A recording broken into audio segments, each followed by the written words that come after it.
অপূর্ব, এত সুন্দরী কন্যা আমি আজ অবধি দেখিনি। তুমি কে, সুন্দরী কন্যা? আর এই গভীর জঙ্গলে একা কি করছ? তোমার ভয় করে না? নিজের পরিচয় গোপন রাখতে হবে, নইলে এই মানুষ আমার ক্ষতি করতে পারে। আমি এক কাঠুরিয়ার মেয়ে। এই বনের সীমান্তে আমার বাড়ি।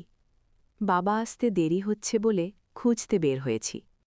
ওহ, চলো, আমি তোমাকে তোমার বাড়িতে পৌঁছে দিচ্ছি। এই বনে একা থাকা উচিত নয়। না না, সমস্যা নেই, আমি একাই যেতে পারব। তাছাড়া আমাকে কেউ আপনার সাথে দেখলে খারাপ ভাববে। আমি একাই চলে যাচ্ছি।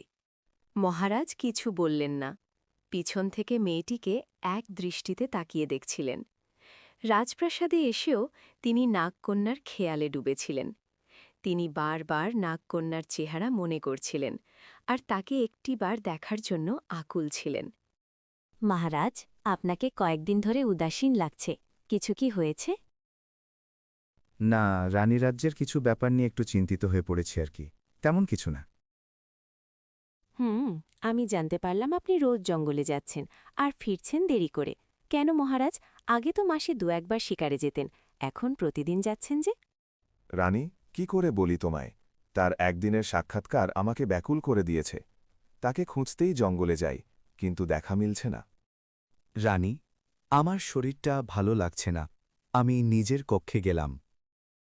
ইদানিং মহারাজকে কেমন যেন লাগছে, হয়তো খুব চিন্তায় আছেন।